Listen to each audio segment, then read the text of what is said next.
Well, the agriculture sector in Kenya is one of the critical forex exchange, and it's also one of the biggest employers in the country, contributing almost 25% to the country's GDP. But the sector is facing a crisis of fake seeds. What are we doing as a country to address this challenge, and have we put proper policies to deal with this crisis? Well, joining us on this program to help us push this program forward and, of course, this conversation forward is Kassim Owino. He's the chairperson of Seed Company Group. He's joining us on this set. Thank you very much indeed, Kassim, for your time. And of course, Betty Kosgei is a communications officer at Seed Trade Association of Kenya, which is the umbrella body of seed dealers in the country. Thank you very much indeed, Betty, for your time. I want to start with you, Kassim. How bad is the situation on the ground? Thank you, Brian, and thank you, KBC, for allowing us time to come and share with the fellow Kenyans on where we are with the seed industry. Maybe I'll start by just saying that the seed sector in Kenya is very well advanced in many aspects. In the area of promoting the use of certified seed, I think we have done very well as a country. We have a very well-respected regulatory framework that is managed and regulated by KEFIS. KEFIS is Kenya Plant Health Inspectorate Service, which is a government body that is mandated to regulate the seed industry. And as an industry, compared to other regional countries, we have done very well. But of course, we all are aware that agriculture is the backbone of the Kenyan economy. And we also remind our farmers that farming always starts with the right seed. So if you start, you see, seed is a key component of our farming operations. It's a small, it takes a small portion of the factors of production in a farm. And we have tried, and we strive as a seed industry here. As you say, I chair the Seed Trade Association of Kenya, besides being the managing director for Seedco Vegetables Group. And what we have done as a country is to work with all the seed sector players to be able to provide good quality certified seed to our farmers. But as you say, we have also had challenges that have come along, and we have worked very well with government and here Ministry of Agriculture and KEFIS to try and curb the biggest issue of fake seed in the industry. If you had talked to me 10 years ago, 15 years ago, I would have told you that the second biggest seed company in Kenya is a fake seed industry. Is a fake seed in the industry. Do we absolutely have figures as to how bad is the situation in terms of the percentage of fake seeds in the market? I've seen quite numbers being thrown around from 30 to 40%. Do we have a clear picture of how bad the situation is? Yeah, Brian, if you looked at 15 years ago, I would probably agree with the figure of 30 to 40%. At the moment, it's probably down to 10, 12%. Going by data from the Anti-Counterfeit Agency, they, in a recent presentation they made to us during our Seed Congress, they said that about 11 to 13% of the cases they are dealing with are actually from the seed industry.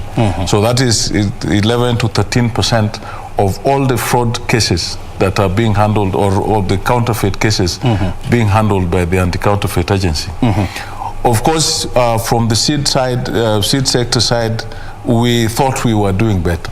But until, in the recent past, we have had cases and cases of repeat offenders which tell you that the systems we have put in place in terms of monitoring, in terms of the punitive measures taken by our legal system are not working well as a deterrent.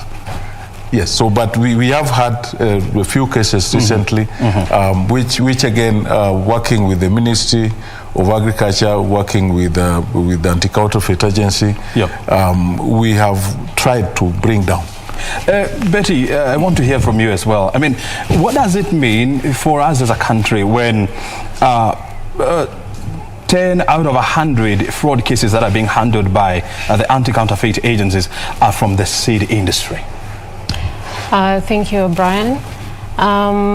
You see, like the chairman said, seed is very critical in agriculture. Without the seed, we'll not even have the agrochemicals industry. So, but we have to also appreciate the progress which we've come since back then. In 2016, the Seed Trade Association of Kenya, through partnerships with KBC and other private sector players, we came up with an innovation in order to help farmers. Because you see, this counterfeit seed does not only affect the country's productivity, it also affects the farmers. So this innovation, which we call the seed sticker label, came about so that we can protect the farmer, because they make lots of investments in buying the seed, buying agrochemicals, and then at the end of the day, if they get access to counterfeit seed, it means they lose their investment. So we came up with this label, which allows the farmer to differentiate between a counterfeit seed and a genuine seed. Yeah, so maybe later we can explain how that well, you have 30 seconds to explain that. Okay, okay. So the seed sticker labels are affixed on 2 kilo packets, 5 kilo packets and below, because that's the range of where counterfeiters use a lot. Yeah, so the seed sticker labels work kind of like the airtime scratch cards. So the farmer scratches the label on the seed packet, then they get a code inside. They send this code to 1393 at no cost.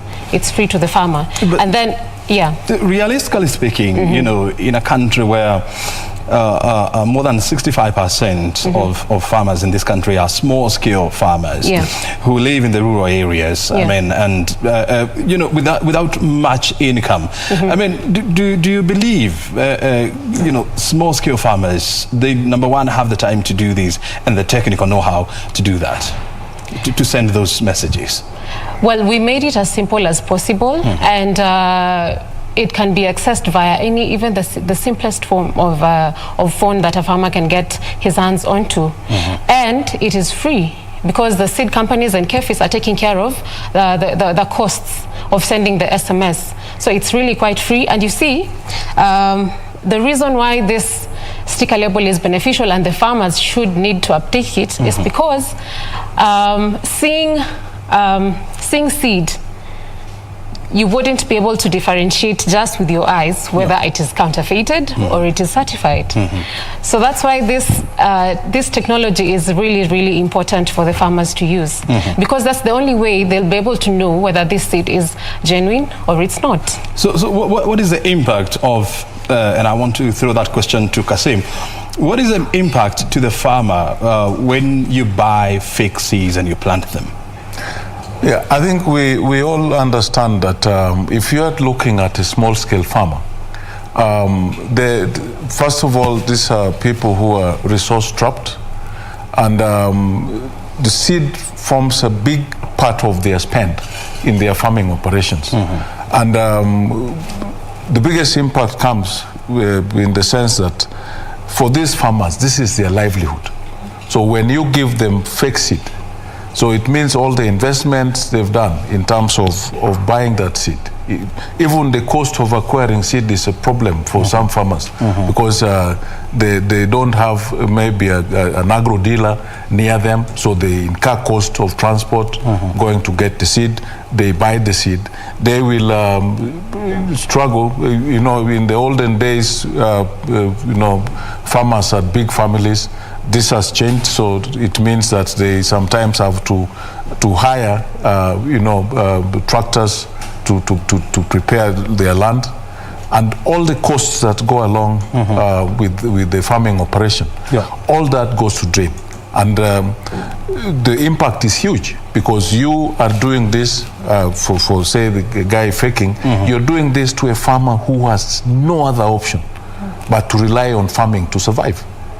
So how do we get to a position whereby almost 20% of all the seeds sold in the Kenyan markets are fake, bearing in mind that the sector is highly regulated? I mean, you're talking about the Kenya Plant Health Inspectorate Services, KEFIS, you know, which is the industry police. You're talking about organizations like STAC. Yes. You're talking about the Anti-Counterfeit Agency, the Kenya Police, the Directorate of Criminal Investigation. How comes we are yet to arrest this situation with all the players in mind? Yeah, I think the biggest issue is boils down to coordination, because we went a step further. Before, this was an activity left to KEFIS. In the recent past, we got anti-counterfeit agency involved, because besides defrauding the farmer, there are also issues of infringement on trademarks, infringement on intellectual property right of the seed companies.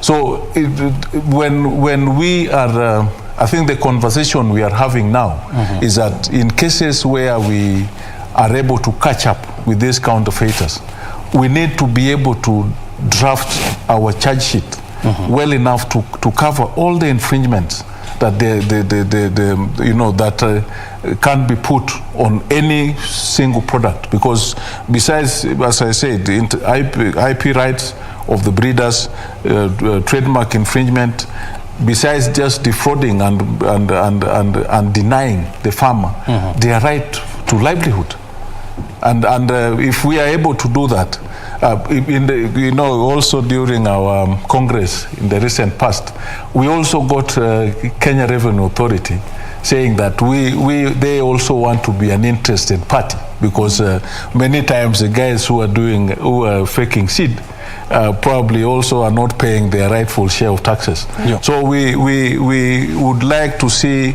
to develop a platform where all the players or the interested stakeholders are brought on board in every time we have such a case, so that we make it punitive, and punitive enough to make somebody think twice. Because I think so far, in the recent case we had, you know, guys taken to court, we feel the charge sheet was not comprehensive enough, and they get away with the paltry 400,000 shillings fine. And many times they go back. In your own opinion, you believe the weak link is at the judicial point? I think at prosecution, because the judiciary will only listen to a case brought to them by the prosecutors. So I think that is a point where we need a bit of capacity development in terms of being able to see all the infringements that take place, besides just defrauding the farmer and messing up with their livelihoods. There are many other players affected by this faking, because besides, you see, when you take a popular product belonging to a specific company and you mess it up in a segment of the market, our farmers are smart. You can fool a farmer once, and the problem is if you put a fake product, take a popular product and drop fake product in a region, the next season, if the business for the genuine seed is also affected, because the farmers have the fear of how do I know that this is not fake? Yeah. Betty, I want to also hear from you in regard to this issue. I mean, you see, the industry has grown since 1953 when we just had one dealer. Now we have more than 130 dealers, seed dealers in the country. 150. 150? 50, yes. Wow, that's quite a huge number. Yeah. And so when you look at agriculture, its contribution to the Kenya's economy is about 25%. It's actually 33 now. 33%. Yeah. So, is it high time that we make dealing in fake seeds an economic sabotage crime? I think so. I actually agree with you. As a lobby industry, well, are you talking to the regulators and the government, to ensure this is done? Yeah. You see, as our advocacy role with STAC, it's our role to ensure that the policies and regulations favor and create an enabling environment for the seed companies. Hold on to your thoughts, because I'll be coming back to you. Let's get back to the conversation in the studio here. Remember, we are discussing the impact of fake seeds on Kenya's agriculture sector. We are in the company of Kassim Owino. He's a chairperson of Seed Core Group, Vegetables Group, as well as the chairperson of Seed Trade Association of Kenya, and Betty Kosgei, the communications officer at Seed Trade Association of Kenya. We were still talking to Betty, and I was asking you, is it high time, when you look at the agriculture sector, its contribution to Kenya's GDP as well as employment numbers, is it high time we classified importation of fake seeds into the country as an act of economic sabotage? Yes, and before we took a break, I was saying that STAC's main role is actually advocacy, and that is what we have been doing since 1982 when we started as an association. And we have been doing this through partnership with ministries, with the Ministry of Agriculture, sometimes the Ministry of Industrialization and Trade, depending on the issue at hand. And so the issue of penalties for the counterfeiters, we lobbied for increased stringent measures, which was done. But looking at things on the ground and the case which we've had recently, which is of a repeated offender, we are thinking about advocating more to have the measures more stringent, because currently in the regulations we allow for either you pay or you're jailed. But we want to see a penalty or a jail term. Yes. How much is the penalty now? 500,000. 500,000 shillings. Yeah, which is quite low. Regardless of the value of the fake seeds imported into the country. Yeah. And what about the jail term? 6 months, is it? Up to 2 years. Yeah. From 6 months up to 2 years. Yeah. Kassim, do you believe this is punitive enough to deter the importation of fake seed in the country? No, actually, we have been discussing this in the recent past, and this is why, as I indicated before, other stakeholders are saying that they would like to be part of this conversation. So, as I said, Kenya Revenue Authority... Kassim, sorry for stepping on your shoes, but we'll be coming back to this conversation. Let's come back to the studio here and continue with our conversation, where we are talking about matters seed. Yeah, that's the conversation that we've been having in the last 45 minutes or so. And now we want to come back and continue with that conversation. We are in the company of Kassim Owino. He's a chairperson of Seed Trade Association of Kenya, as well as the managing director of Seed Core Group, Vegetables Group, as well as Betty Kosgei, who is a communications officer at Seed Trade Association of Kenya. So let's get back to this conversation, and I also want to hear from you. We are talking about, having punitive measures, to deter cases of importation of fake seeds in the country.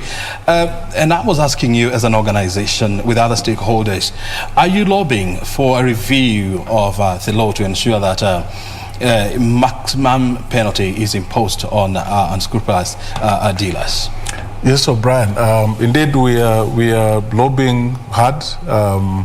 Working with, of course, the regulator, KBC, Ministry of Agriculture, Anti-Counterfeit Agency, and in the recent past, KRA would like to also look at the books of these guys. But Yeah, besides that, we have been involved in the review of the seed regulations. Again, we have proposed to the ministry that we would like to look at this.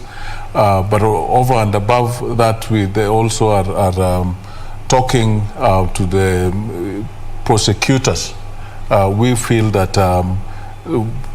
part of where we fail is how we draft the charges that go to court, because we probably pick one infringement of probably selling fake seed, but we do not bring in the other aspects of intellectual property right and infringement on trademark, and of course interfering with legal business, because as I said to you, where a farmer has experienced or has been caught in a situation, they are shy to come back to the same seed, even if now you give them the genuine seed.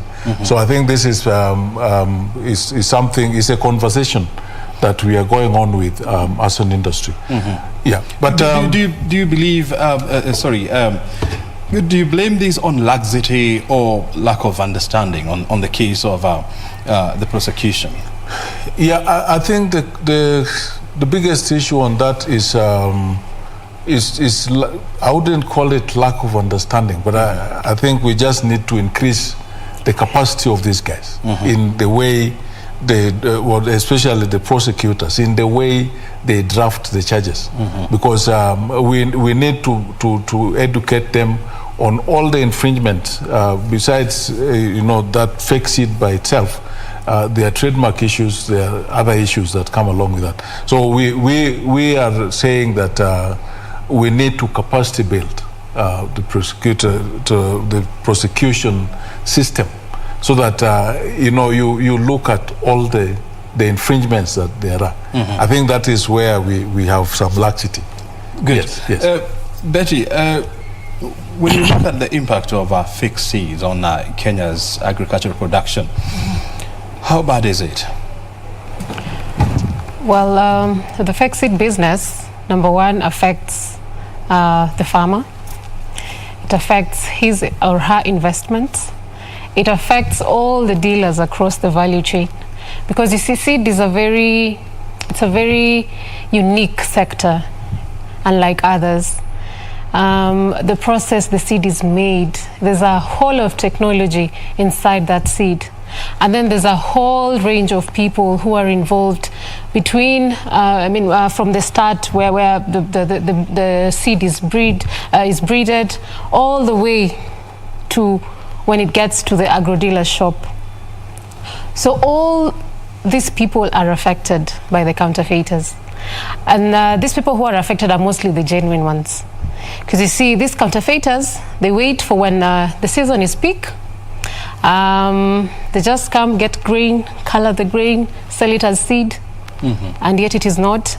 So you see, the genuine dealers lose a lot of money that should have gone to them.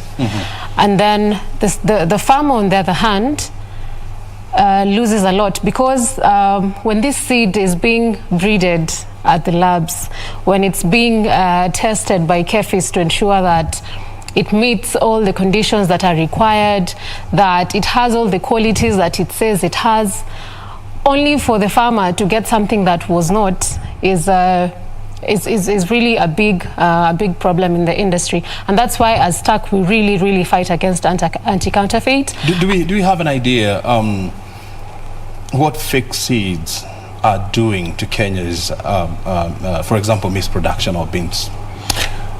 Yeah, I mean, if you ask me, if you take grain, for instance, normal grain, color it, you will be lucky to have even half of the plant coming off the ground. So that would have an effect of reducing potential yield to the farmer by up to 80%. Yeah. So you probably get only 20% of what you're supposed to get. And I think this is part of the issue that we are trying to bring up for discussion, because I mean, we are headed towards 60 years after independence. We are all concerned. I mean, this is a presentation I made not 3 weeks ago. We are all concerned that at the age of Kenya today, we are still not able to feed ourselves. Yeah. And what are the reasons? Fake seed is part of the reason that we are not able to feed this country. Yeah. Yeah, of course, there are other issues that that are involved that we can also talk about as a seed industry. One of the things we have tried to do over the years, if you look at the number of new varieties that have been released to the agricultural sector, the seed industry, I would say, has done very well compared to other countries in the region. But the question we always have is, if you look at the varieties that farmers are using, our farmers are not moving. If I look at our associated businesses in Europe or in America, the lifespan of a seed variety is 5 to 7 years. But if you come to the Kenyan agricultural sector, you find varieties that are 33 years old, which are still being used by farmers. I would say, yes, it is a failure on the seed industry to educate the farmers on the benefits of the new varieties, but also a problem with our farmers, because our farmers have tended to be conservative, but understandably so, because for these guys, this is their life. And if this variety has worked for them, it takes a bulldozer to move them from that variety. Let me ask you this. I mean, you know, it takes about 30 to 40 days, you know, for you to import seeds in the market. Yes. In the Kenyan market. Yeah. And during that process, what are farmers expected to do? Because this is where cartels and dealers, you know, take advantage and then flood the market with fake seeds. Why is it so hard to reduce that number to maybe 10 or even 15? Two issues there. I think we need to be clear on the fact that 85% of the seed consumed in this country is produced locally. I think we need to be clear on that. Of course, the certification process takes a while, and you're not verified if you say 30 to 45 days for your seed to go through the system, and you get a clean bill of health from KEFIS to say this lot number is good to go to the market, because you have to go through several steps. But besides that, we also have cases where we have to import seed. And importing seed, what I would say is that the bulk of what we import are actually vegetable seeds. The indigenous vegetables we are producing locally. Some of the open pollinated varieties like your sukuma wiki, sukuma wiki, some collards are produced locally. But majority of our vegetables, especially the hybrids, are imported. So there again, we face the same challenge you're pointing out, of the length of process to bring produce. So you asked me, what do the farmers do in that period? We as a seed industry are working hard to ensure that we have enough seed at any one point in time in this country. We are working to ensure that we have enough certified seed, good quality seed for the farmers at any one time. But of course, challenges come. We see this year, and as we've had in the past, a biggest challenge in climate change and the change of weather patterns. This takes time to understand. And even for people like me who have been in the sector going to 30 years, we still have a challenge to understand and to advise the farmers at what point do you put seed in the ground. Very well. Betty, because we have to bring this conversation to a close. Look, when you look at Kenya's seed policy that was enacted back in the year 2010, is it high time now we relook at the same policy and update it accordingly? Yeah, we actually started the process of reviewing the policy. We did not We did not come to an end of it, but we prepared a policy. A policy statement from it. But I think that's something that as TAC we need to really follow up, because so many things have changed since 2010. Yeah. Going into the document, there's so much change in the industry. There's a change in the players, in how we do things. So it's really something that STAC is keen on doing, and we'll follow up on updating the policy. Yeah. Kassim, when should we look forward to revamped seed policy in this country? I think this is a conversation we are having with the ministry already. We have made some proposals, and we hope that we are going to start having these discussions in the new year. Normally, change of policy with government takes a while. We have all different segments within the agricultural industry that are involved. We have had these conversations. The other day we were talking with Kenya Revenue Authority and making our proposals for the budget for the next year. Yeah. But the conversation on the seed sector policy is a conversation we've initiated with some policy statements that we have made, with some policy proposals that are already sitting with the Ministry of Agriculture. And I think there's a promise from the ministry that we will be having these discussions in the beginning of the new year. Very good. Yes. We hope that those conversations will be hastened in a bit to ensure that the policy is renewed and relooked into in a bit to deal with this crisis. Yes. Thank you very much indeed, lady and gentlemen, for finding time to be with us this morning, and of course sharing with us your insights. Thank you. Thank you. Appreciate it. Thank you very much. Well, Kassim Owino is the chairperson of Seed Trade Association of Kenya, as well as the managing director of Seedco Group, and Betty Kosgei is a communication officer at Seed Trade Association, joining us this morning to help us understand how bad is the situation on the ground and what are the remedial measures that we need to put in place to ensure that we deal with the crisis of fake seed in the Kenyan market. You have, of course, heard it from him. Our conversation next is on the aviation industry, the trends, and of course the prospects in the future. Stay right here because the conversation will be eye-opening. I'm back shortly.